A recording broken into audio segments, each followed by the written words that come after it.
The sound came first, flesh against wood, the kind of impact that cuts through every other noise in a room and leaves only silence in its wake. James Donovan heard it from across the diner. His hand stopped halfway to his coffee cup. 14 years of combat had taught him to recognize that sound. Violence has a signature, a rhythm, and this was just the beginning. At the center of the coastal diner, an older woman's face was pressed against a Formica table.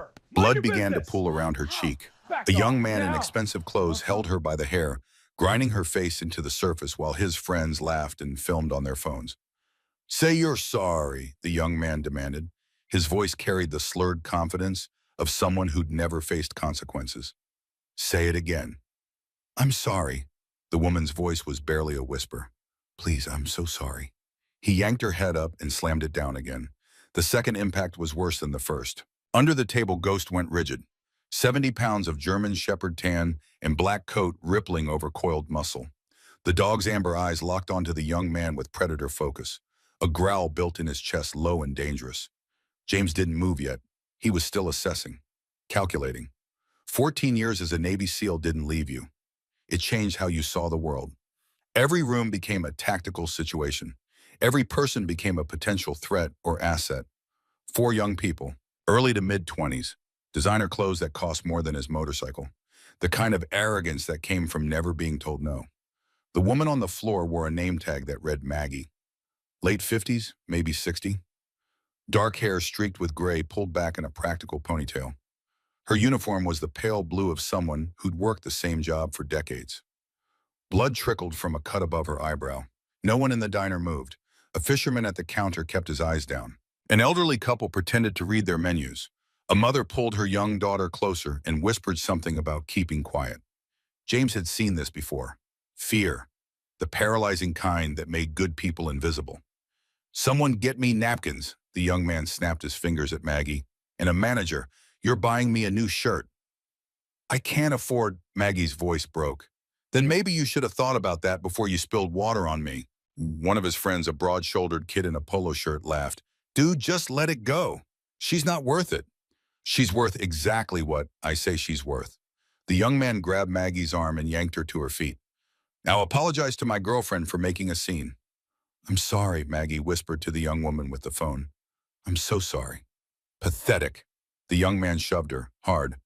Maggie fell. She caught herself on her hands and stayed there on the linoleum floor. Her shoulders shook with silent sobs. That's when James stood up. The movement was slow, deliberate. The chair scraped against the floor and the sound cut through the diner like a blade. Ghost rose beside him. The dog's training was evident in every line of his body, controlled aggression, waiting for the command. "Let her go." James's voice wasn't loud. It didn't need to be. It carried the weight of a man who'd given orders in places where disobedience meant death. The young man turned. His eyes swept over James's appearance. Leather jacket worn soft with age, faded jeans, boots that had walked through more than city streets. The tattoo visible on James's forearm, a trident and eagle, Navy SEAL insignia. The young man's lip curled. "Who the hell are you?" "Someone who's asking nicely." James took one step forward. Just one. "Let her go." "Oh, this is perfect." The young man laughed and glanced at his friends. "A biker playing hero. What did they let you out of the VA for lunch?" "I'm not going to ask again." "Or what?" The young man released Maggie and squared up to James. He was tall, maybe 6'1", with the build of someone who'd played lacrosse at an expensive prep school. But his stance was wrong. Weight too far forward. Hands open and untrained. Amateur. "Listen, biker trash," the young man said, loud enough for everyone to hear. "I don't know what dive bar you crawled out of, but around here my family's name means something. So why don't you take your mutt and get back to whatever hole you came from before I make some calls?" Ghost's growl intensified. James didn't look down, but he felt the dog's readiness through the leash wrapped around his hand. One word. That's all it would take. "I'm not going to tell you again," James said quietly. "Apologize to her, pay for her medical bills, and leave." "More what?" James held his gaze. "Or you're going to find out why they trained me." Something flickered in the young man's eyes. Not quite fear. Not yet. But recognition that maybe, just maybe, he'd miscalculated. Then it passed. "You know what?" The young man smiled, the smile of someone who'd never lost. "I think I'd rather see what you've got." He threw the first punch.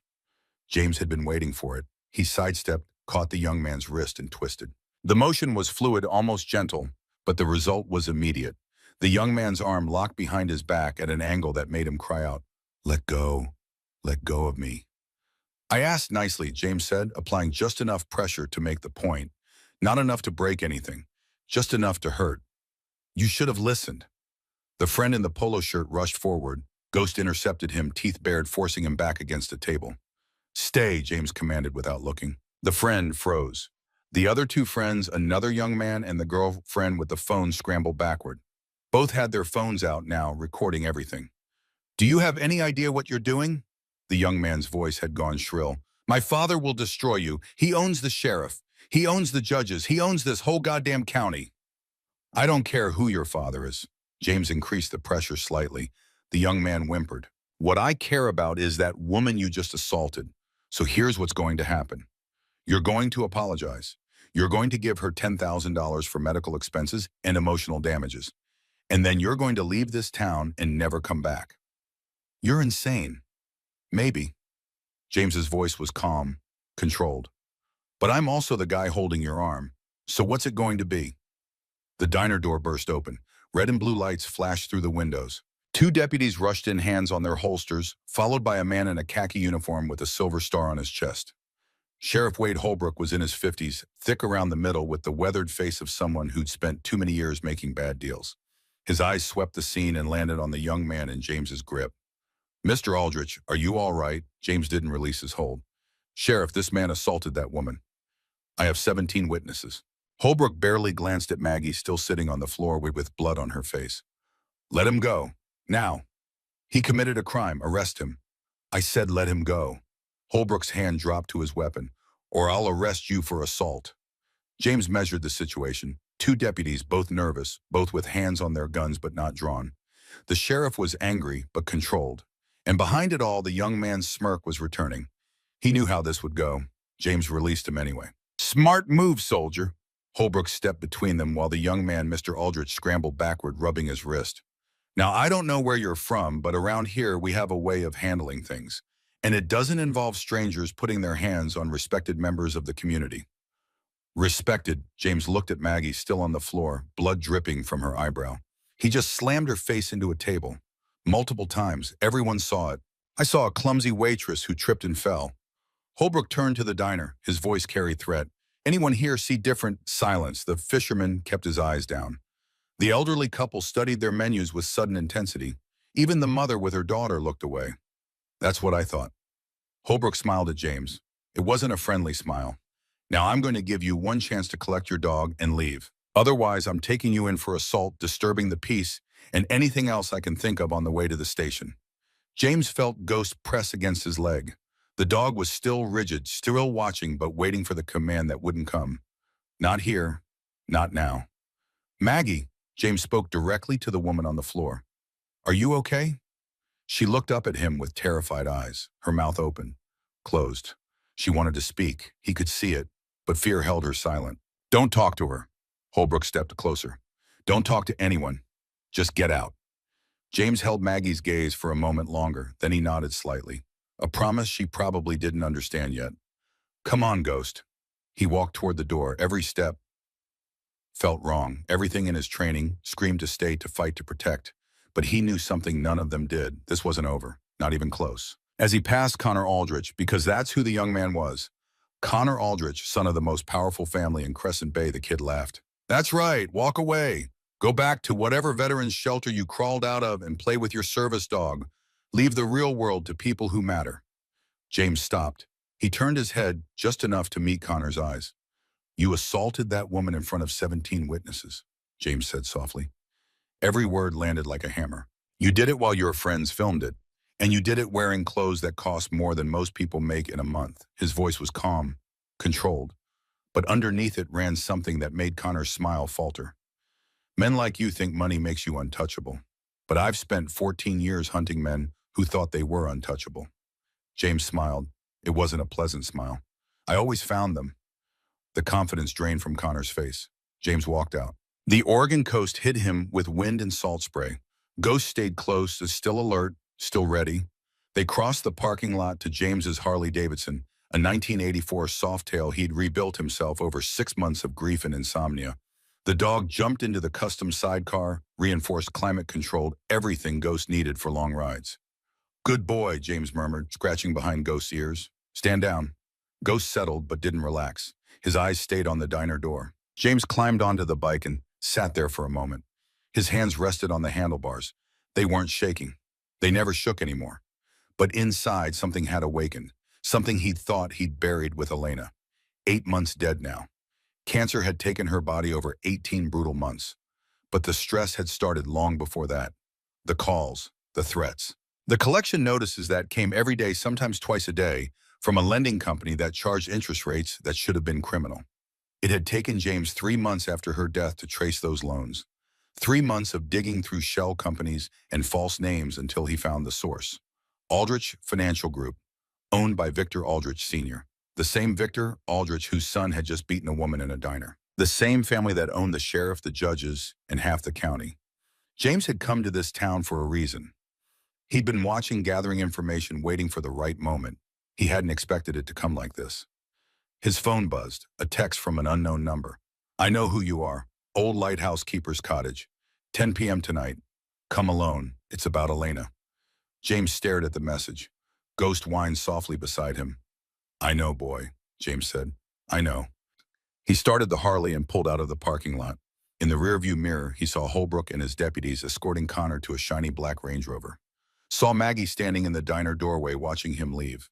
Her eyes held something he recognized. Hope, the desperate, fragile kind that came from finally seeing someone stand up. James merged onto the coastal highway. The Pacific Ocean stretched endlessly to his right, gray and churning under storm clouds. Elena had loved the ocean. She'd always wanted to retire near the water. "We'll get a little house," she used to say.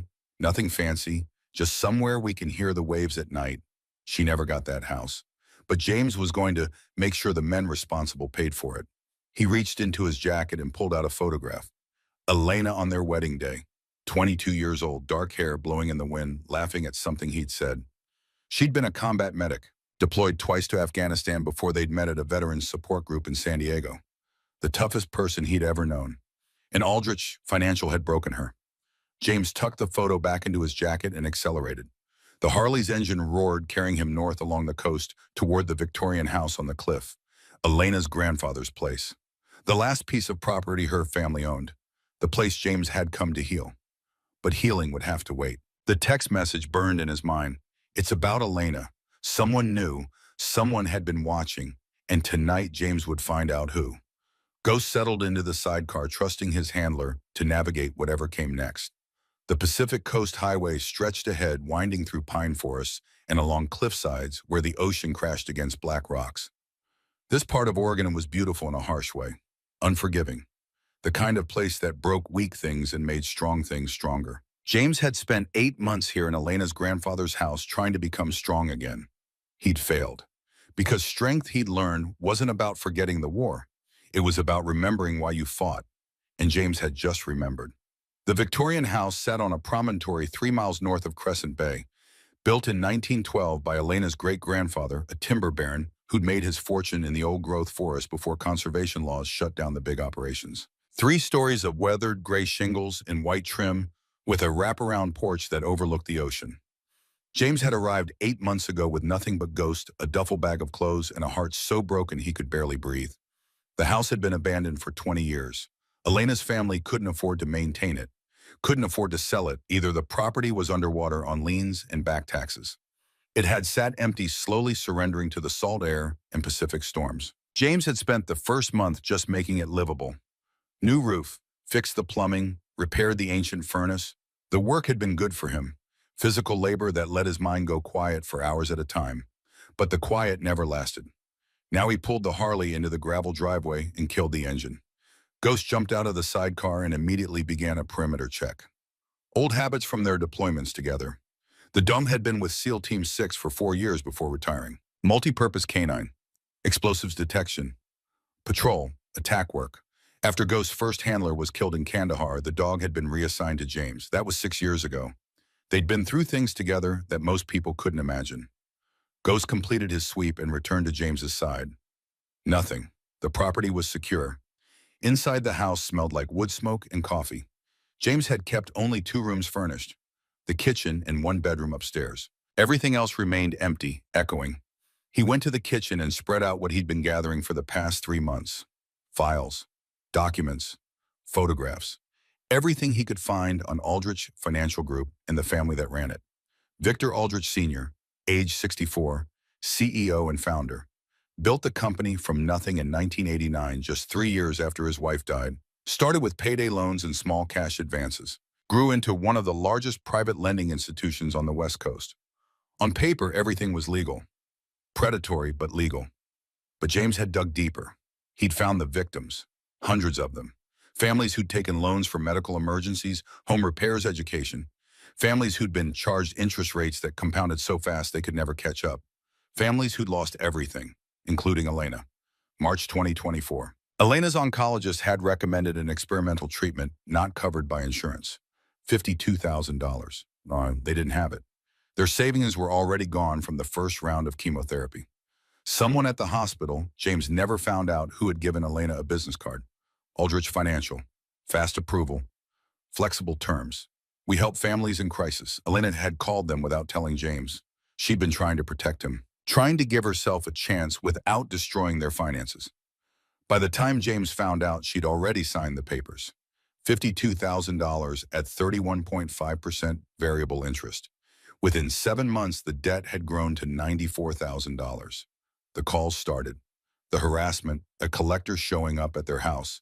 At Elena's hospital room during her treatments, they told her she was killing their future, that she was selfish, that she should just give up and stop being a burden. Elena had died in October 2024. But she'd stopped fighting in August. The debt had killed her spirit before the cancer killed her body. James had spent the last 8 months tracking the paper trail. The loan had been processed by a woman named Margaret O'Brien. She'd worked for Aldrich Financial from 2019 to 2021 before being terminated. The same Margaret O'Brien who now worked as a waitress at the Coastal Diner. The same woman Connor Aldrich had just assaulted. James looked at the photograph of Maggie he'd taken from the Aldrich Financial Employee Database. Younger in the photo, before whatever had broken her. His phone showed 6:47 p.m., 3 hours until the meeting at the Lighthouse Cottage. James made coffee and sat at the kitchen table with Ghost at his feet. Outside, the sun was setting over the Pacific, painting the clouds purple and gold. Elena had loved these sunsets. Promise me, she'd said in those final days. Promise me you'll find peace, not revenge. James had promised. But some promises were impossible to keep. At 9:30 p.m., James left the house. He took the Harley but left Ghost behind. The text had said, "Come alone," and Ghost's presence would be too obvious. "Guard," James told the dog, pointing at the house. Ghost settled on the porch alert. The lighthouse keeper's cottage was 2 miles south, accessible only by a narrow dirt road that wound through coastal pine forest. The lighthouse itself had been decommissioned in 1973, replaced by an automated beacon. The keeper's cottage had been abandoned even longer. James approached carefully. No headlight. Engine barely above idle. He stopped a quarter-mile out and continued on foot. The cottage appeared through the trees, small one-story shake roof, half collapsed. A single light burned in the window. Someone was already there. James circled wide, approaching from the ocean side, where the cliff dropped 200 feet to the rocks below. He moved silently. SEAL training never left you. Even after 14 years, his body remembered how to become invisible. Through the cottage window, he saw 2 figures. One was Maggie O'Brien. The other was an older woman he didn't recognize. Gray hair, expensive wool coat, the posture of someone who'd spent her life being listened to. James checked for lookouts, for vehicles, for any sign this was a trap. Nothing. He approached the front door and knocked. Silence. Then footsteps. Maggie opened the door. Up close, her face was worse than he'd thought. The cut above her eyebrow had been cleaned and bandaged, but her left eye was swelling shut. Bruises were already forming along her cheekbone. "Mr. Donovan," she said quietly, "thank you for coming. How do you know my name?" "Because I processed your wife's loan application." Her voice broke. "Because I'm the one who killed her." James's hand moved toward the Sig Sauer in his jacket before he caught himself. "I think you'd better explain," he said. Maggie stepped back. "This is Dr. Ruth Sullivan. She's been helping me gather evidence. We've been waiting for someone like you, someone who couldn't be bought or scared off." James entered the cottage. It smelled like mold and sea air. The only furniture was a card table and 2 folding chairs. On the table sat 3 USB drives and a thick folder of documents. "Sit down," Ruth Sullivan said. Her voice carried authority. "What we're about to tell you will change everything." James remained standing. "Start talking." Maggie took a shaky breath. "I worked for Aldrich Financial for 2 years, loan processing officer. I thought it was a legitimate company helping people in crisis. It took me 6 months to realize what we were really doing, which was targeting the dying." Ruth answered. Her voice was cold, clinical. "Aldrich Financial has a proprietary algorithm that searches public records for cancer diagnoses, terminal illnesses, catastrophic medical expenses. They find people in the window between diagnosis and death, the most desperate window, when someone will sign anything. The interest rates are technically legal," Maggie continued, "but they're structured to guarantee default. 30%, 35%, some as high as 40%, variable rates that can change monthly, fees buried in the fine print. By the time someone understands what they've signed, they're already drowning." James felt something cold spreading through his chest. Elena's loan. March 12, 2024. Maggie pulled out a file, Elena's name on the tab. "I processed it myself, I remember, because she was so kind. She apologized for taking up my time. She brought me coffee from the waiting room." Maggie's hands were shaking. "I didn't know. I swear I didn't know what would happen. But 3 months later I found out." "Found out what?" Ruth handed him one of the USB drives. "Internal emails. Maggie downloaded them before she was fired. They show everything. Victor Aldrich personally designed the targeting system. He calls it Final Window Protocol. Find terminal patients. Approve their loans immediately. Then activate aggressive collection before they die. If they die before paying, the estate is liable. If they survive, they're destroyed financially. Either way, Aldrich wins." James plugged the USB into his phone, started reading. The emails were worse than he'd imagined. Clinical discussions of mortality rates, calculations of how much they could extract before death, strategies for psychological pressure that stopped just short of illegal harassment. One email from Victor Aldrich to his senior staff dated October 2023, "Gentlemen, remember that our product is not money. Our product is hope. Hope is infinitely valuable to someone with no time left. Price accordingly." James's hands clenched. The phone screen cracked under his grip. "There's more," Ruth said quietly. "Show him the call recording song." Maggie handed him the second USB drive. "These are calls to your wife. I managed to retrieve them from the company server before my access was revoked." James plugged it in, selected a file at random. November 2024. Elena's voice weak and tired. "Please, I'm doing everything I can. The treatment is taking longer than expected." The collector's voice was professional, cheerful almost. "Mrs. Donovan, I understand. But you signed a contract. The payment is 2 weeks overdue. If we don't receive full payment by Friday, we'll have no choice but to begin seizure proceedings against your assets." "We don't have any assets. Everything went to medical bills." "Well, that's unfortunate. But perhaps you should consider whether continuing treatment is really in your family's best interest. You're putting your husband through tremendous financial stress. Is that fair to him?" A long silence. Then Elena crying, "What are you saying?" I'm saying that sometimes the kindest thing we can do for the people we love is let go." The recording ended. James stood motionless. If he moved, he would break something. If he spoke, he would lose control. "There are 47 calls like that," Maggie whispered. "They called her every day for 3 months. They told her she was destroying your future, that she was being selfish, that she should stop treatment and do the right thing. They killed her," Ruth said. "Not the cancer, them. They broke her spirit and she stopped fighting." James's voice came out hoarse. "Why are you showing me this?" "Because we've tried everything else," Maggie said. "I went to the FBI. The case was buried. I went to the state attorney general. Nothing. I went to journalists. Victor Aldrich owns 3 newspapers and has relationships with the rest. His influence goes deep," Ruth added. "Sheriff Holbrook is on his payroll. Judge Morrison, who handles most civil cases in this county, owes Aldrich $500,000 in campaign contributions. 2 state legislators, 1 congressman. The corruption is systematic." "So why me?" Maggie met his eyes. "Because you're a Navy SEAL. Because you walked into that diner this morning and did what nobody else would do. Because you don't scare easy." She paused. "And because they killed your wife, you have nothing left to lose." James looked at the evidence spread across the table. The USBs, the files. 8 months of rage crystallizing into something sharp and focused. What do you want from me? Help us destroy them, Ruth said simply. We have evidence, we have witnesses, we have documentation of everything they've done. But we need someone who can bring it to people who can't be bought. Someone who knows how to fight. I'm not a lawyer. No, Maggie said. You're something better. You're a warrior who knows right from wrong. James picked up the third USB drive. What's on this one?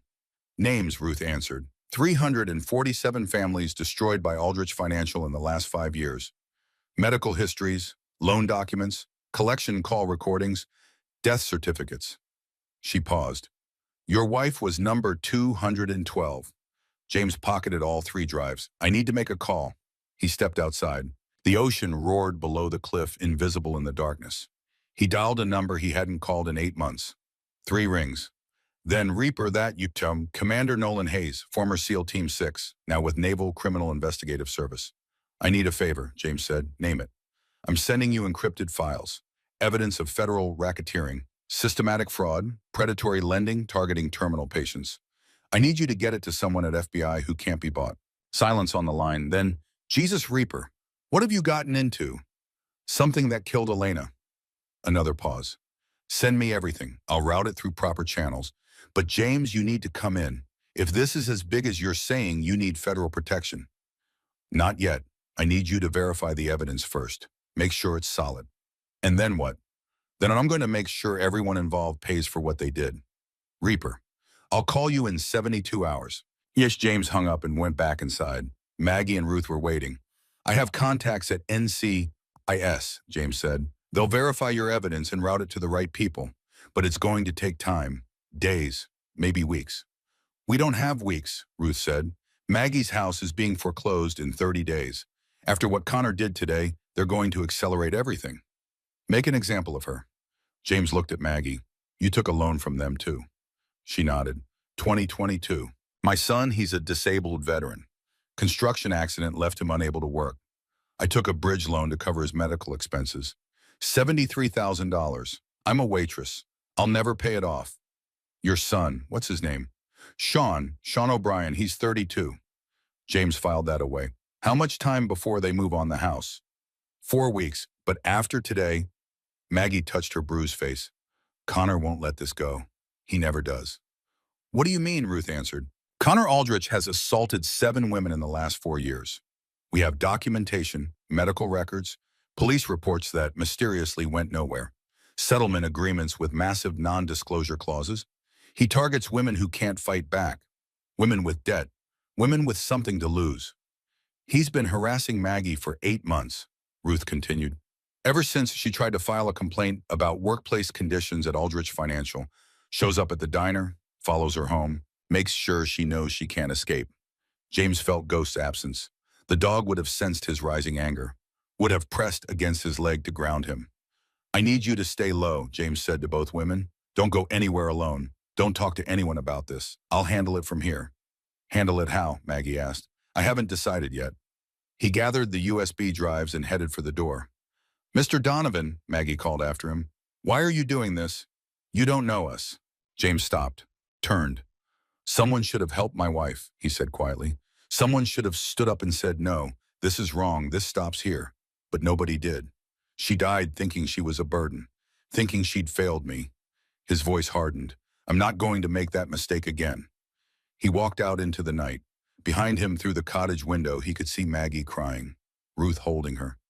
James started the Harley and rode back to the Victorian house. The ocean was invisible in the darkness, but he could hear it, endless and patient. Ghost was waiting on the porch. The dog stood as James approached, tail wagging once. Good boy, James said, guards over. Inside, he uploaded the 3 USB drives to the encrypted military server. Sent them to Nolan Hayes with a message, verify en route to clean FBI contact. Timeline is critical. We'll call in 72 hours. Then he sat at the kitchen table and opened Elena's file again. Read every email. Listened to every call recording. Memorized the names of every Aldrich Financial employee who'd participated in her psychological destruction. 47 calls over 3 months. 16 different collectors.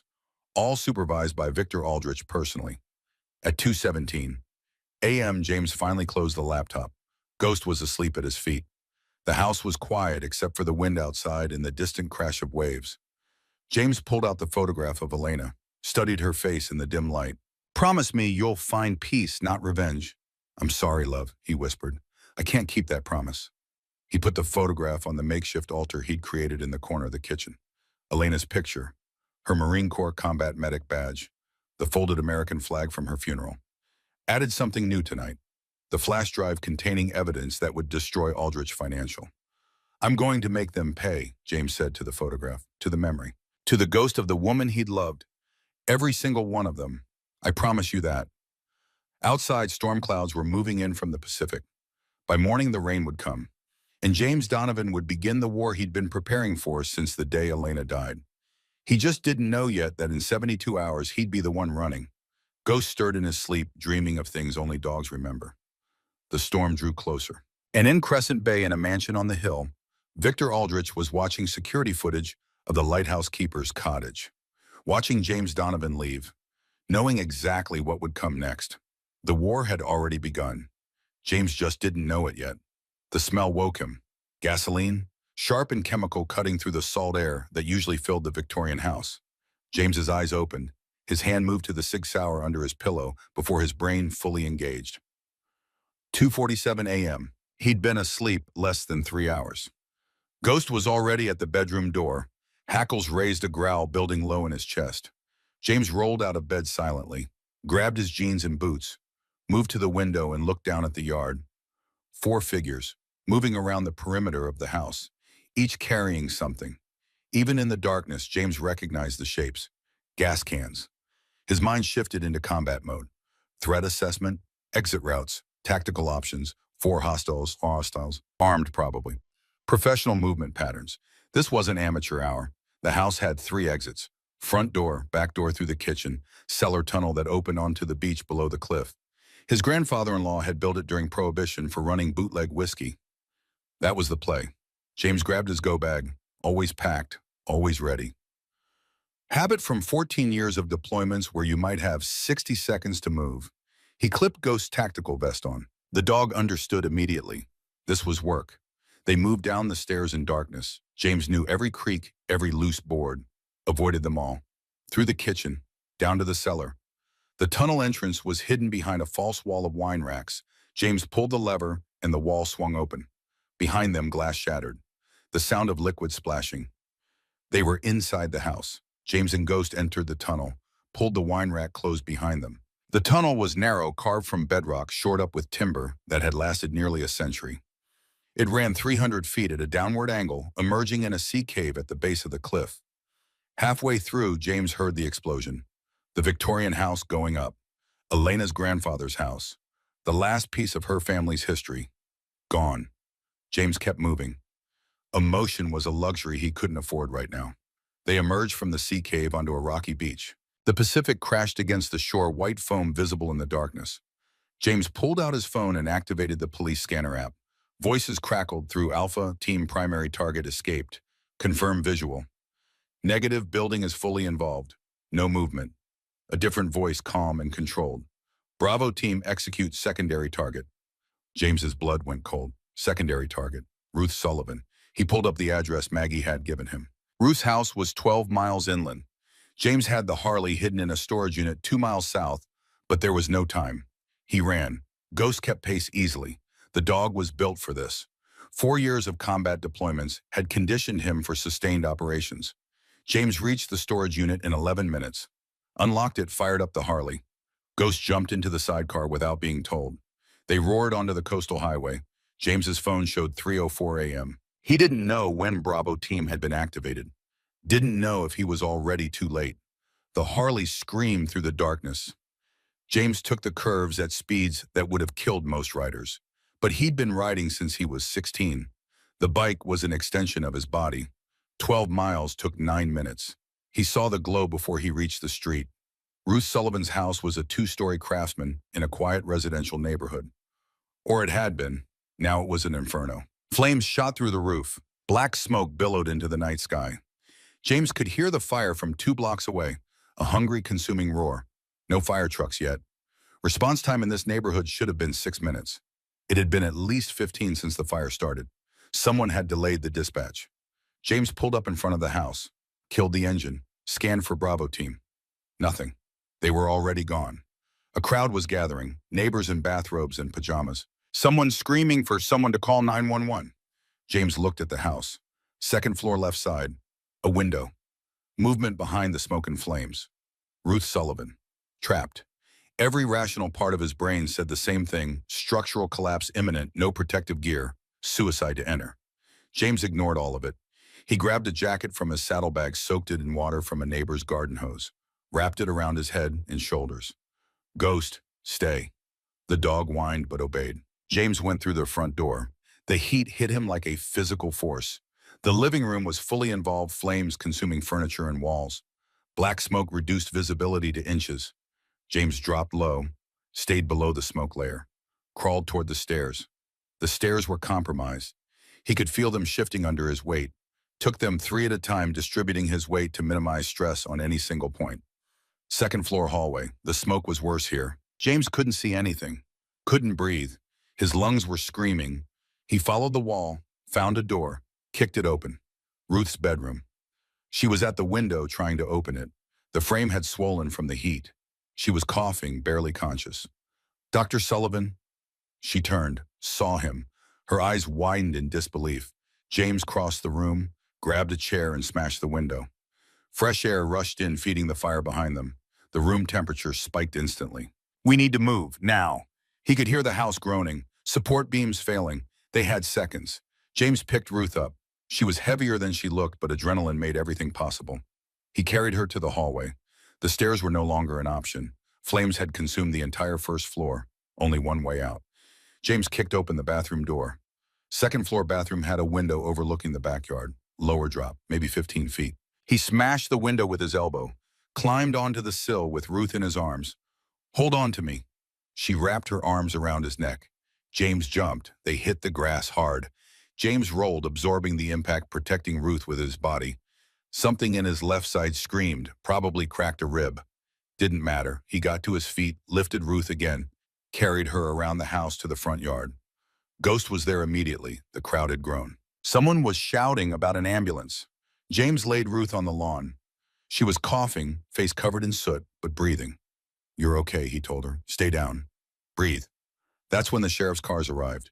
3 cruisers, lights flashing. Sheriff Wade Holbrook stepped out of the lead vehicle, but the fire trucks were still nowhere to be seen. Holbrook walked straight to James. His face was stone. James Donovan, you're under arrest for 2 counts of arson and attempted murder. The words didn't make sense at first. James was still processing, still coming down from the adrenaline. What? You heard me. Holbrook gestured to his deputies. We have a witness who saw your motorcycle leaving Dr. Sullivan's residence at 2:30 a.m. We found gas cans in your saddlebags. And now here you are at the scene of the fire you set. James looked at his Harley. 2 deputies were photographing the saddlebags. One of them pulled out a red gas can, planted evidence. I just saved her life, James said quietly. His voice was hoarse from smoke inhalation. Convenient story. Holbrook moved closer. You assault Connor Aldrich at the diner. You make threats. Now 2 buildings connected to the Aldrich family burned down in one night. Seems pretty clear to me. The Victorian house was mine, and you probably burned it for the insurance money. Arson for profit. That's a federal charge. James looked past Holbrook to the crowd of neighbors, saw their faces, some confused, some angry, already believing he was guilty. This was the play. They'd framed him perfectly. Where's your dog? Holbrook asked. James's heart rate spiked. Why went? Dangerous animal. Attacked Connor Aldrich this morning. Needs to be taken into custody. County Animal Control. Ghost was sitting 20 feet away. The dog's eyes were locked on Holbrook. One word from James and Ghost would take him down. But there were 6 deputies, all armed, all with hands near their weapons. If James gave the command, Ghost would attack. The deputies would shoot. Ghost would die. James couldn't let that happen. Ghost, here. The dog came immediately, sat at James's side. A deputy approached with a catch pole. Ghost growled but didn't move, waiting for James's command. It's okay, boy, James said softly. Stand down. The deputy secured the catch pole around Ghost's neck, led him toward an animal control van that had just arrived. Ghost looked back at James, confused. Betrayed. James felt something break inside his chest. Turn around, Holbrook said. Hands behind your back. James complied. The handcuffs clicked tight around his wrists. You have the right to remain silent, Holbrook began. But James wasn't listening. He was watching the animal control van drive away with Ghost inside, watching Ruth Sullivan being loaded into an ambulance. Her eyes met his for a moment. She mouthed something. Thank you. The Victorian house was still burning on the horizon. James could see the glow against the night sky. Elena's house. Gone. The evidence USB drives, gone. Ghost, taken. In less than 12 hours, they destroyed everything. Almost everything. James still had the copies he'd uploaded to the encrypted server. Still had Nolan Hayes working the federal angle. But right now, sitting in the back of Holbrook's cruiser watching the town of Crescent Bay roll past through the window, James knew the truth. He'd underestimated them. That wouldn't happen again. The county jail was a low concrete building behind the courthouse, built in the 1970s, never updated. James was processed through booking. Fingerprints, mugshot, personal effects confiscated. They put him in a holding cell by himself, 6 by 8 feet, concrete bench, steel toilet. Nothing else. The door slammed shut with the sound of finality. James sat on the bench and took inventory. Physical condition, minor burns on his hands and forearms. Possible cracked rib on the left side. Smoke inhalation, nothing critical. Tactical situation, catastrophic. No weapons, no allies, no evidence. Framed for arson and attempted murder. Sheriff's Department completely compromised. Options extremely limited. He closed his eyes and forced himself to think. The fire at Ruth's house had been set before the attack on the Victorian.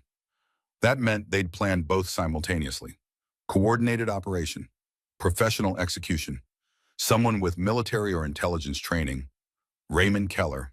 Had to be. Victor Aldrich's head of security. Former Delta Force according to the background James had compiled. This was a message. You came after our family. We'll destroy everything you have. But they'd made one mistake. They'd let Ruth Sullivan live. And they'd let James live. That meant Victor wanted him alive, wanted him discredited and imprisoned. A convicted felon's testimony would be worthless in court. Smart, but not smart enough. James had 72 hours before his check-in call with Nolan Hayes. If he didn't make that call, Nolan would know something was wrong, would start asking questions. James just had to survive 72 hours in a jail controlled by a corrupt sheriff. He'd survived worse. The hours crawled past. No food, no water, no contact. At 6 a.m., footsteps in the corridor. The cell door opened. A young woman in a deputy's uniform stood there. Blonde, athletic build, maybe 30 years old. Her nameplate read Reeves. On your feet, she said, come with me. James stood, where interrogation. She led him through the corridor, but instead of turning toward the interrogation room, she turned toward the evidence locker. What's going on? Deputy Reeves stopped, looked both ways, then met his eyes. I'm getting you out of here. We have 4 minutes before shift change. James studied her face, looking for the trap, the angle. Why would you do that? Because I watched the security footage from the diner. I saw what Connor Aldrich did to Maggie O'Brien. I saw Sheriff Holbrook cover it up. Her voice was tight with controlled anger. And because my father lost his farm to Aldrich Financial 3 years ago, took a bridge loan during a drought, couldn't make the payments when the interest spiked. Victor Aldrich foreclosed. She pulled out a key ring, started unlocking the evidence locker. My father killed himself in his barn 6 months later. I found him. Her hands shook slightly. I became a deputy because I thought I could change the system from the inside. I was wrong. The system is rotten all the way through. She handed James his personal effects. Phone, wallet, keys. Your motorcycle is in the impound lot, 2 blocks west. I left the gate unlocked. What about Ghost? Animal control facility is across town. I can't help you there. Not enough time. James pocketed his belongings. They'll know you helped me. I know. Deputy Reeves Charlotte, her first name was, Charlotte met his eyes. I don't care anymore. I'm done being complicit. She led him through a service corridor, out a back door into the pre-dawn darkness. Go, now. Why should I trust you? Charlotte pulled out her phone. Showed him a video file. I've been recording Sheriff Holbrook's calls for 8 months. I have him on tape coordinating with Victor Aldrich, discussing payoffs, covering up crimes. She forwarded the file to James's phone. That's your insurance. Now go before the shift changes. James ran. 2 blocks west. The impound lot gate was indeed unlocked. His Harley sat in the corner. They'd searched the saddlebags, scattered his tools, but the bike was intact. He fired it up and rode. No destination in mind yet. just away, east into the mountains where the roads became logging trails and the cell coverage disappeared. He found an abandoned hunting cabin 15 miles into the national forest, checked it for occupants. Empty. James secured the perimeter and allowed himself to think. Charlotte Reeves had given him a gift. Audio evidence of Holbrook's corruption. That was leverage. But Ghost was still in animal control. And James knew what would happen if he didn't act fast. Holbrook would have the dog put down. Dangerous animal, attacked multiple people, standard procedure. James checked his phone. The audio file Charlotte had sent was damning. Holbrook discussing payments with someone. The voice on the other end was familiar. Victor Aldrich himself. The seal is more problematic than anticipated. Victor's voice was calm, professional. How long can you hold him? 72 hours without formal charges, Holbrook answered. After that, I'll need to file paperwork. 72 hours is sufficient. By then, the evidence will be disposed of. The witnesses will be convinced to remain silent. What about the dog? Euthanize it. Today, I want no loose ends. The recording ended. James listened to it 3 more times, memorizing every word. Then he called Nolan Hayes. Reaper, where the hell are you? I've been trying to reach you for 6 hours. I need 2 things, James said. First, did you verify the evidence I sent? Yes, it's solid, RICO case, systematic fraud. I forwarded it to an FBI agent I trust. Catherine Brennan, Financial Crimes Division out of Seattle. She's clean, she's interested. How long until she can move? She needs to build the case properly. Subpoenas, warrants, maybe 2 weeks. I don't have 2 weeks. James explained the situation, the fires, the frame job, his escape. Nolan was silent for a long moment. Jesus Christ, Reaper, you're a fugitive now. I know. Come in. Turn yourself in to the FBI. We'll protect you. They have my dog in animal control. Holbrook's going to have him killed today. I can't leave him. James, I need the second thing, intel. Everything you can find on Victor Aldrich's head of security. Raymond Keller, former Delta Force. I need to know his patterns, his training, his weaknesses. Another pause. You're going after him. I'm going after all of them, but I need my dog first. This is insane. This is war, and I didn't start it. Nolan sighed. I'll send you what I have on Keller, but James, be smart. These people have resources. They have reach. You're one man. One man is all it takes if he knows what he's doing. James hung up. 30 seconds later, his phone buzzed. Encrypted file from Nolan. Raymond Keller's service record. Delta Force, 8 years. Specialized in direct action and protective services. Deployed to Iraq, Afghanistan, Syria. Multiple commendations. Medically retired after taking shrapnel to the leg in Mosul. Current employment, Aldrich Security Consulting. Personal protection and special projects for Victor Aldrich. Translation, Victor's enforcer. James studied the file, looking for patterns, habits, anything he could exploit. Then his phone rang, unknown number. He answered without speaking. Mr. Donovan. The voice was male, older, cultured. My name is Victor Aldrich. I believe we should talk. James said nothing. You made quite an impression on my son yesterday and on my business operations. The federal investigation your NCIS friend initiated is inconvenient. How did you get this number? I have resources, Mr. Donovan, just as I'm sure you've discovered about me, which is why I'm calling, to offer you a way out. I'm listening. Leave Crescent Bay tonight. Take your evidence, your righteous anger, and your dog. In return, I'll personally ensure that every debt associated with your wife's treatment is forgiven, your credit restored, a fresh start anywhere you choose. James almost laughed. You think I came here for money? I think you came here for revenge, and I'm offering you something better. Victor's voice hardened slightly. But I need you to understand something, Mr. Donovan. I'm only making this offer once. If you refuse, if you continue this crusade, I will destroy you. Not metaphorically, literally. I will take everything you have left and grind it into dust. You already took everything I had. My wife's name was Elena. She was a combat medic, 30 years caring for people who couldn't care for themselves. And when she got sick, your company sent collectors to her hospital room. James's voice didn't waver. They called her every day.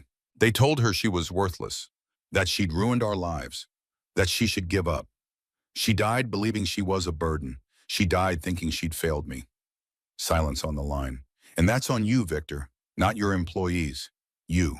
You designed the system. You created the protocols. You personally profited from her suffering. More silence. I'm sorry for your loss, Victor finally said. He didn't sound sorry.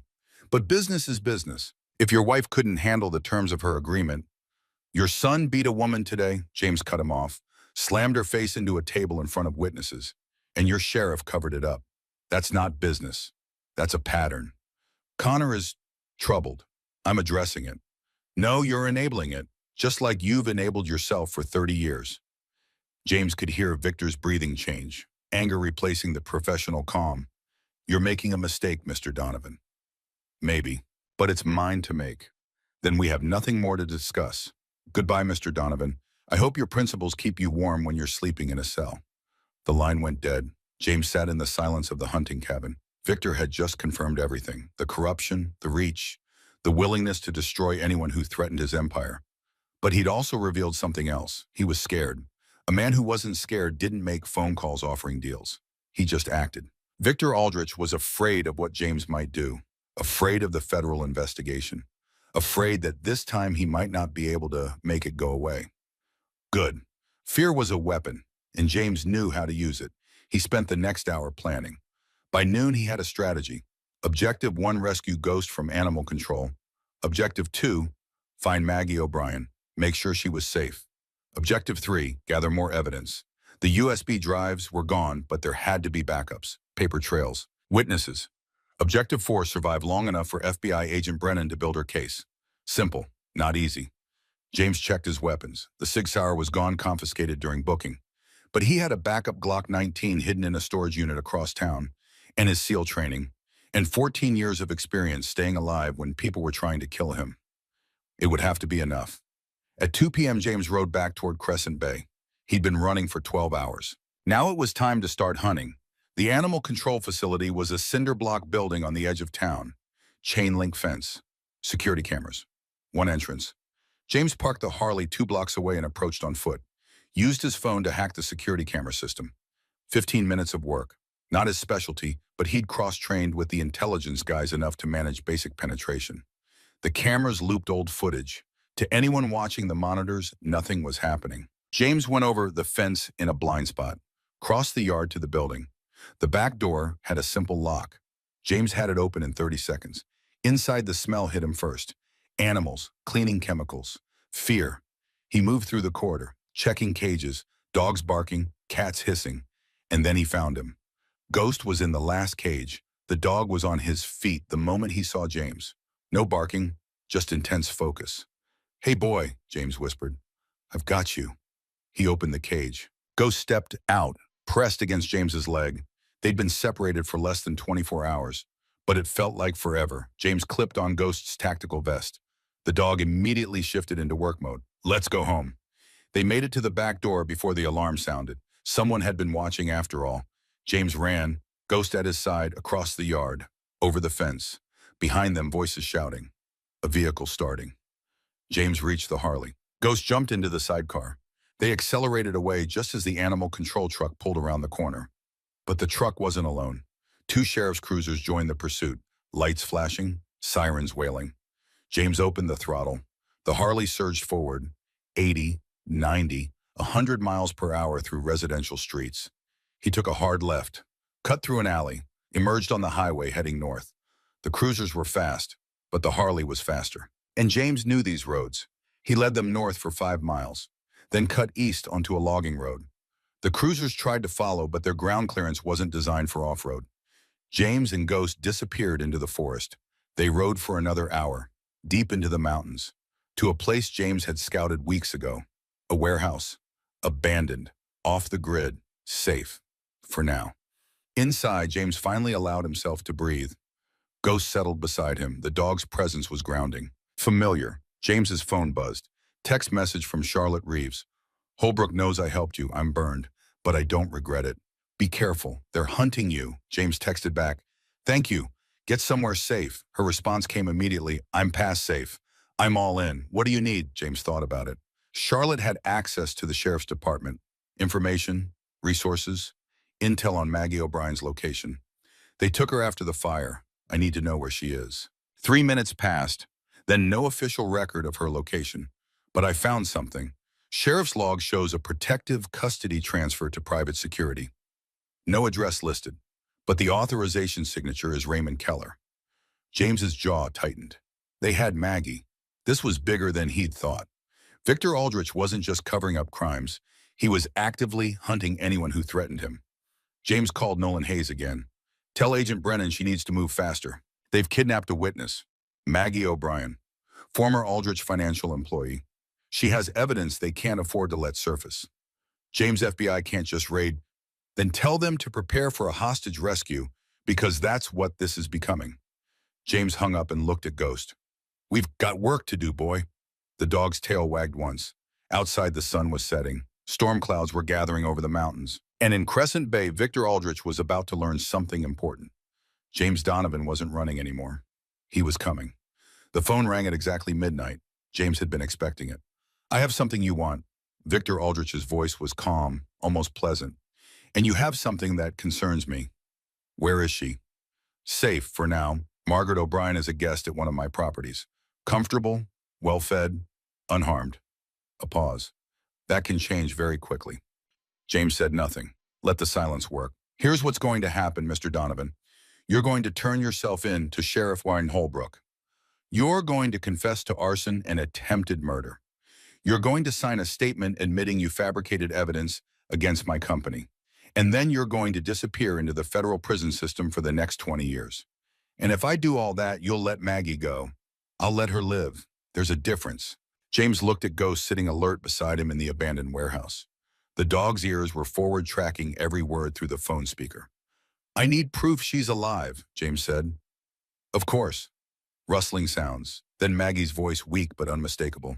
James, don't. It's a trap. They're going to kill you regardless. The sound of a slap, Maggie crying out. James's grip tightened on the phone. You have 18 hours, Victor said. Sheriff Holbrook will be waiting at the station at 6 p.m. tomorrow. Don't be late. And Mr. Donovan, if I see any federal agents, any NCIS personnel, anyone other than you walking through that door, Margaret O'Brien dies. Am I clear? Crystal? Good. I'm glad we understand each other. The line went dead.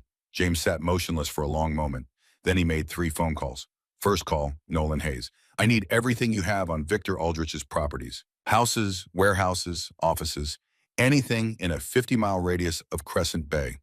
James, what are you planning? Something stupid. How long until Agent Brennan can move? She's assembling a team now, 48 hours minimum. She needs warrants approval from, I don't have 48 hours, I have 18. Then you need to wait. Let the professionals handle this. The professionals have been handling it for 30 years. Look where that got us. James disconnected before Nolan could argue. Second call, Charlotte Reeves. I need intel on Raymond Keller. Where does he live? What's his routine? Does he have family? Why do you need to know that? Because I'm going to make him tell me where Maggie is. Silence. Then Keller lives alone. Apartment downtown, 3rd floor. He's at the gym every morning, 5 a.m. Leaves for the Aldrich estate by 7. Does he have security at the apartment? I don't know. But James, this is insane. Keller is ex-Delta Force. He's not going to just tell you anything. Everyone tells you everything eventually. You just have to ask the right way. Third call, Ezra Blackwood, the elderly pharmacist who'd helped him before. Mr. Blackwood, I need a favor. Something that will make a man very cooperative without killing him. Ezra was quiet for a moment. How big is this man? 200 pounds, military training, high pain tolerance. I have something. But James, I need to know what you're planning. Is it justice or revenge? Does it matter? To me, it does. I didn't survive Korea and 73 years of life by helping people commit murder. James thought about Elena, about Maggie O'Brien's face being slammed into a table, about 347 families destroyed by predatory loans. Justice, he said finally, but the kind that works when the system's broken. That's the right answer. Come by the pharmacy at 2 a.m. back door. James ended the call and pulled up the map on his laptop. Nolan had sent him a list of Victor Aldrich's properties, 12 locations in Oregon, 3 in Washington, 2 in California, too many to search. He needed to narrow it down. He opened the audio file Charlotte had sent, the conversation between Holbrook and Victor, listened again and again.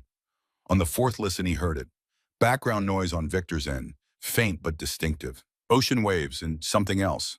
A foghorn, low and mournful. James cross-referenced the properties with coastal locations. That eliminated 8. Of the remaining 4, only 1 was close enough to the shipping lanes to hear foghorns. The Aldrich estate, the family mansion on the promontory north of town. Victor was keeping Maggie in his own house. Bold, arrogant, exactly what James would expect. At 2 a.m., James rode to Ezra's pharmacy. The old man was waiting at the back door with a small vial. Ketamine derivative, Ezra explained, mixed with a muscle relaxant. 10 milligrams will make him very suggestible. 20 will knock him unconscious. More than 30 could stop his heart. How fast does it work? Intramuscular injection, 2 minutes. Intravenous, 30 seconds. James pocketed the vial. Thank you. Don't thank me yet. James, I need you to understand something.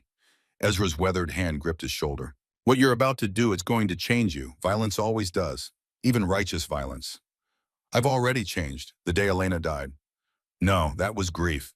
This is something else. The old man's eyes held decades of hard-won wisdom. Just remember who you were before all this. Remember what she would have wanted. James thought about Elena's last words. Promise me you'll find peace, not revenge. I'll try, he said. It was the best he could offer. Raymond Keller's apartment building was a modern structure near downtown. Security cameras, keycard entry. But James had been breaking into places like this since his second year with SEAL Team 6. He entered through the parking garage at 4:30 a.m., took the stairs to the 3rd floor, picked the lock on Keller's door in 45 seconds.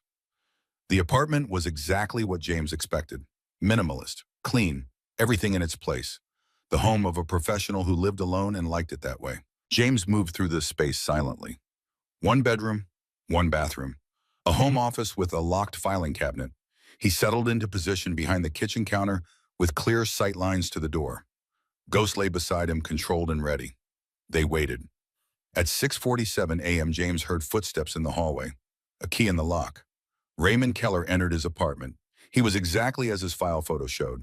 Late 40s, graying hair cut military short, lean and hard, moving with the economy of motion that came from decades of training. He made it 3 steps inside before he sensed something wrong. His hand moved toward the gun under his jacket. Don't, James's voice cut through the silence. I'm faster than you, and my dog is faster than both of us. Keller froze. His eyes found James behind the counter, then found ghost teeth bared in silent warning. James Donovan, Keller said, no fear in his voice. Just assessment. Victor said you were smart. Guess he was right. Hands where I can see them. Slow. Keller complied, raised his hands to shoulder height. Now the gun. 2 fingers. Place it on the floor. Kick it toward me. Keller removed a Glock 19 from his shoulder holster. Did as instructed. How'd you find me? He asked. Does it matter? Professional curiosity. I had help from someone in the sheriff's department. Someone tired of covering up crimes. Keller smiled slightly. Charlotte Reeves. Yeah, we knew she was compromised. Victor was planning to deal with her this week. Not anymore, he's not. James stood, kept his own weapon trained on Keller. On your knees, hands behind your head. Keller didn't move. You're not going to shoot me. You're right, but Ghost will tear your throat out if I give the word. And unlike me, he doesn't have moral qualms about violence. Keller looked at the German shepherd, saw something in the dog's eyes that made him kneel. James approached, patted Keller down, found a backup piece in an ankle holster, a knife clipped to his belt, another knife in his boot. You came prepared, James said. Always am, you should know that. SEAL Team 6, right? We ran some joint operations with you guys in Ramadi. I'm not here to reminisce. Then what are you here for? Information. Where is Victor Aldrich keeping Maggie O'Brien? Keller laughed. You really think I'm going to tell you that? James pulled out the vial Ezra had given him, held it up so Keller could see. This is a pharmaceutical cocktail, very effective at making people cooperative. I'm going to inject it. You're going to tell me everything I want to know. The only question is whether you make this easy or hard. You're bluffing. You're not that kind of soldier. You're right, I'm not. James's tone went flat. But my wife died because your employer destroyed her. So right now, I'm not a soldier. I'm something else. He could see the calculation in Keller's eyes, trying to assess how far James would go. Last chance, James said. Where is she? Aldrich Estate, North Wing, 2nd floor. 3 guards rotating shifts. James studied Keller's face, looking for the lie. That was too easy. Keller's smile returned. Because it's a trap. Victor knew you'd come for me. He's been waiting for you to find out where she is. Then why tell me? Because one of two things happens now. Either you go to the estate and walk into an ambush, or you don't go and Maggie O'Brien dies anyway. Victor wins either way. James considered this. Keller was probably telling the truth. It was exactly the kind of play Victor would make. How many men at the estate? 12, armed, trained. You're good, Donovan, but you're not that good. I've dealt with worse odds. In Afghanistan, sure, with air support and a full team. But here alone you're going to die. James injected the ketamine mixture into Keller's arm. What are you doing? Keller's eyes widened. Making sure you stay out of my way for a few hours. Keller tried to stand. His legs buckled. He collapsed onto the carpet, conscious but unable to move. You son of a ghost, watch. The dog positioned himself over Keller, teeth near his throat. James called Charlotte Reeves. I need you to call Agent Catherine Brennan, FBI Financial Crimes. Give her this address. Tell her Raymond Keller is here. He'll be conscious and cooperative in about 2 hours. He knows everything about Aldrich's operation. What about you? I'm going to get Maggie.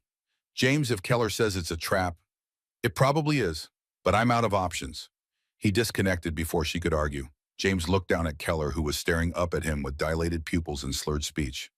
You're making a mistake, Keller mumbled. Victor's 10 steps ahead of you. Maybe, but I'm the one who showed up in your apartment at dawn, so maybe he's not as smart as he thinks. James left. Ghost followed. They had work to do. The Aldrich estate sat on a cliff overlooking the Pacific. 10 acres of manicured grounds behind a 12-foot stone wall. The main house was a massive structure of glass and timber. Modern architecture trying to blend with the natural landscape. James observed it from a distance. Used binoculars to map the security. Cameras on the wall. Motion sensors on the grounds. Guards patrolling in pairs. Keller had been right. This was a fortress. A direct assault was suicide. So James wouldn't assault it directly. He spent the next 6 hours preparing. Gathered materials. Built what he needed. Made a phone call to Nolan Hayes. I need you to do something for me. Something that might end your career. Jesus, James. What now? In exactly 4 hours, I need you to make a call. Tell the Coast Guard there's a distress signal from a yacht off the coast. Give them these coordinates. James read off numbers that would put the search area 5 miles south of the Aldrich estate. That's a false emergency. I could go to prison for that. I know. That's why I'm asking, not ordering. You can say no. A long pause. What are you planning? A diversion. When the Coast Guard helicopter flies over, Victor's security team will be watching. It'll give me a window. A window to do what? Something stupid. Another pause. Then 4 hours. I'll make the call. But James, if you die doing this, Elena's going to kill me in the afterlife. If I die doing this, tell her I'm sorry. Tell her I tried to do it the right way first. At 5:47 p.m., James was in position. He'd approached the estate from the ocean side, climbing the cliff face in the fading light. 200 feet of vertical rock, no ropes, just his hands and boots and 14 years of experience that said impossible was just another word for difficult. Ghost had waited at the top. Dogs couldn't climb cliffs. So James had taken a different route for the dog. Drugged meat thrown over the wall the night before. The patrol dogs were sleeping peacefully in their kennels. He'd brought Ghost through a drainage culvert that ran under the wall. The dog emerged covered in mud but undetected. Now they waited in the gardens watching the north wing of the mansion. At 5:53 p.m. James heard it, the distinctive sound of a Coast Guard helicopter. Right on schedule. The guards turned toward the ocean. Watching the helicopter search the water, James moved. He crossed the lawn in a dead sprint. Ghost at his side, reached the mansion wall. Used a grappling hook to reach a second-story balcony. Pulled himself up. Ghost followed, carried in a harness James had rigged. They were inside the north wing. The corridor was empty. Thick carpet muffled their footsteps. James moved room by room, clearing each one. 3 guards, Keller had said. James had seen 2 outside. That meant 1 inside. He found the guard in the hallway outside a locked door. Young, maybe 25. Trying to look professional, but clearly not expecting actual trouble. James approached from behind, applied a chokehold. The guard struggled for 8 seconds, then went limp. James lowered him quietly to the floor, took his keys, unlocked the door. Inside, Maggie O'Brien sat in a chair, hands tied, face bruised, but alive. Her eyes widened when she saw him. James, she whispered, you shouldn't have come. It's a trap. I know. He cut her restraints, helped her stand. Can you walk? I think so. The lights blazed on, bright, blinding. James's vision whited out for a moment. When it cleared, he saw them. 8 men, tactical gear, weapons raised, positioned around the room in a textbook hostage rescue formation. And in the doorway, Victor Aldrich. He was exactly as his photos showed. 64 years old, but looking younger. Silver hair, expensive suit, the bearing of a man who'd never been told no in his entire life. "Mr. Donovan," Victor said pleasantly, "welcome to my home. I've been expecting you." James didn't move. Ghost was rigid at his side, waiting for the command. "Let her go. This is between us." "No, this is about teaching lessons." Victor stepped into the room. "You see, Mr. Donovan, I've built something extraordinary. An empire. And empires require order. Rules, consequences for those who challenge authority. You murdered my wife." "I did no such thing. Your wife died of cancer. Tragic certainly, but not my fault. You harassed her into giving up. Your collectors called her every day. Told her she was worthless. Told her to stop fighting." Victor shrugged. "Business is business. If she couldn't handle the stress, that's unfortunate. But it's not murder." James felt rage building. Controlled it. Channeled it. "Your son beat Maggie O'Brien in front of 17 witnesses. Connor is troubled. I'm addressing it. By covering it up. By paying off the sheriff. By burning down houses. I'm protecting my family. Surely you understand that." James looked at Victor. Really looked at him. And saw something unexpected. Grief, old and buried but still there, in the lines around his eyes, the set of his shoulders. "Your wife," James said quietly. "Catherine. She died in 1986. Cancer." Victor's expression flickered. "What do you know about my wife? I know you couldn't save her. I know the hospitals wanted money you didn't have. I know the insurance companies denied her treatment. I know you felt powerless. You know nothing. I know you became exactly what destroyed you. You turned your pain into a weapon and spent 30 years hurting people the same way you were hurt." Victor's composure cracked. "Don't you dare talk about Catherine. You don't have the right." "Maggie O'Brien has the right," James said. "She was Catherine's night nurse. September 1986, St. Catherine's Hospital." Victor turned slowly to look at Maggie, color draining from his face. "You," he whispered. Maggie nodded, tears streaming down her face. "Room 509. I held her hand when she died. You were downstairs fighting with the insurance adjusters." Victor took a step back, like he'd been struck. "Catherine asked me to tell you something," Maggie continued. Her last words, "I've carried them for 38 years. "What?" Victor's voice was barely audible. "What did she say?" "She said, tell Victor I forgive him. Tell him to let go of the anger. Tell him our love was enough." The room went silent. 8 armed guards, James, Ghost, Maggie, Victor, all frozen. Victor's face crumpled. 38 years of carefully constructed armor shattered in an instant. He sat down heavily, suddenly looking every one of his 64 years. "She forgave me," his voice broke, "after everything I failed to do." "She did," Maggie said softly. "But you didn't forgive yourself. So you built this empire of cruelty. You became what you hated most." Victor put his head in his hands.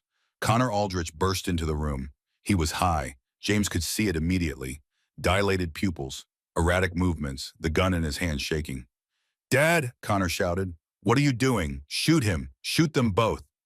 Connor put the gun down. Victor's voice was quiet but firm. "No. You said we take what we want. We destroy threats. That's what you talk with me." "I was wrong." "You're weak." Connor aimed the gun at Maggie. "She's the threat. She knows everything. I'm fixing this." James moved. He threw himself between Connor and Maggie as the gun fired. The bullet hit James high on the right shoulder. Spun him around. He went down hard. Ghost launched at Connor.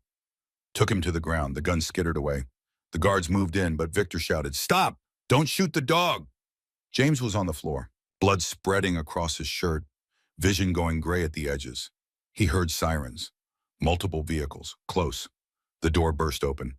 FBI tactical team, 12 agents in full gear. Leading them was a woman in her 40s. Dark hair pulled back. FBI windbreaker. "FBI, everyone on the ground now." Agent Catherine Brennan had arrived. James's vision was fading. He saw guards being cuffed. Saw Connor being dragged away screaming. Saw Victor sitting motionless, tears on his face. Saw Maggie safe. Ghost was at James's side, licking his face, whining. "Good boy," James whispered. "Stand down. We're done." Then everything went black. James woke in a hospital bed 3 days later. The first thing he saw was Ghost. The dog was lying beside the bed, against hospital regulations, but apparently someone had made an exception. The second thing he saw was Nolan Hayes. "Welcome back, Reaper." James's throat was dry. "Maggie, safe, giving testimony to the FBI. She's going to be their star witness. Victor in federal custody, cooperating. He's providing evidence on 17 other predatory lenders across 9 states, setting up a $250 million restitution fund for victims. Connor, charged with assault, kidnapping, attempted murder, looking at 22 years. His father refused to help him, told the prosecutors to throw the book at him." James processed this. "Why is Victor cooperating?" Agent Brennan said he broke down during interrogation, started talking about his wife, about what Maggie told him, about how he'd become what he hated. Nolan paused. "He's dying, James. Pancreatic cancer.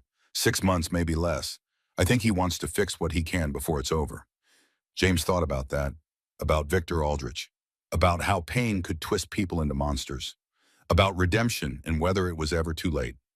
"The sheriff," James asked. "Arrested, along with FBI Assistant Director Thomas Drake. Charlotte Reeves's recordings were admissible. The whole corruption network is coming down." Nolan leaned forward. "Charlotte resigned from the sheriff's department. Agent Brennan gave her immunity in exchange for testimony. Clean slate." James closed his eyes. It was over. Actually over.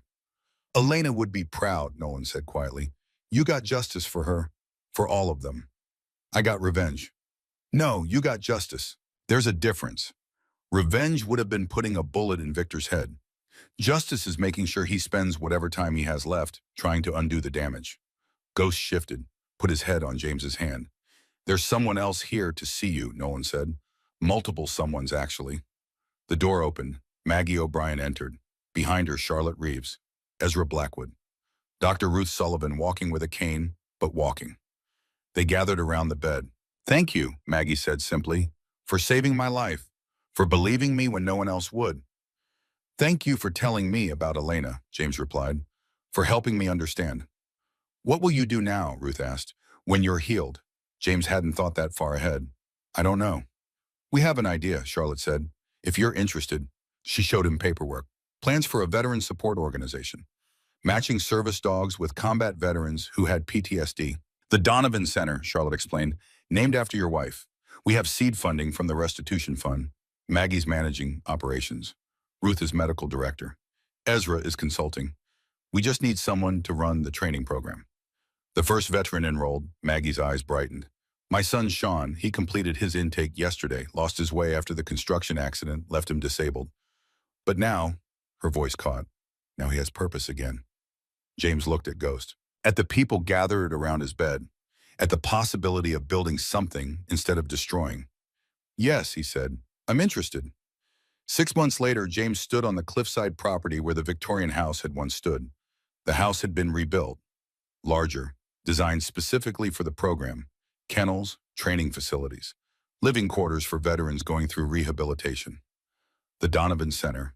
Today was the grand opening. 200 people attended. Veterans, families, press, local officials who'd been cleaned out and replaced after the corruption scandal. Maggie gave a speech about second chances, about how one person standing up could change everything. Charlotte spoke about her father, about how his death would now save other families. Ruth talked about healing, about transformation. Then it was James's turn. He stood at the podium, Ghost at his side. The dog was graying now, nearly 9 years old, slowing down, but still alert, still loyal. "My wife Elena was a healer," James began. "She spent 30 years taking care of people who couldn't take care of themselves. When she got sick, the system failed her. It broke her. And I spent a long time being angry about that." He paused. "But anger doesn't bring people back. It doesn't heal anything. What heals is purpose, community, giving the pain meaning." James looked out at the crowd. "This center exists because Elena believed in second chances. She believed broken things could be fixed. Broken people could find purpose again. Every veteran who comes through this program, every dog we train, every life we help rebuild. That's her legacy. That's what she died fighting for." He felt Ghost press against his leg, the way he always did when James needed grounding. "So thank you for being here. Thank you for believing in this. And thank you for proving that sometimes the good guys actually win." The crowd erupted in applause. After the ceremony, Sean O'Brien approached. 32 years old, walking with a prosthetic leg, a Belgian Malinois named Valor at his side. "Mr. Donovan," Sean said, "I wanted to thank you personally for saving my mom, for giving me this." He gestured at Valor. "I was drowning. Now I'm breathing again." James shook his hand. "Your mother never gave up on you. That's what saved you." "Maybe, but you gave us both a reason to keep fighting." Sean walked away, Valor perfectly in step with him. James walked down to the beach. Ghost followed more slowly now. The dog's hips were bothering him, age catching up.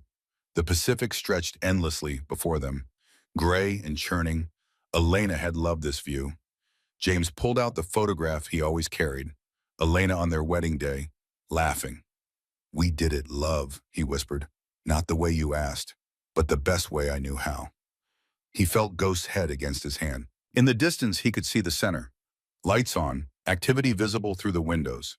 Veterans arriving for the first residential program. Dogs being matched with handlers. Life. Purpose. Second chances. It wasn't peace. Not exactly. But it was close enough. James and Ghost stood on the beach until sunset, watching the waves, remembering, healing. And somewhere in the federal prison in California, Victor Aldrich sat in a cell, dying slowly, writing letters of apology to 347 families, trying to undo 30 years of damage in 6 months. It wouldn't be enough. Could never be enough. But it was something, and sometimes something was all you could manage.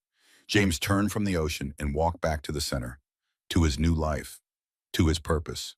Ghost followed, always faithful, always there. The sun set over the Pacific. The waves kept rolling, patient, eternal. And James Donovan finally understood what Elena had meant. Peace wasn't the absence of war. It was knowing what you fought for mattered. Epilogue.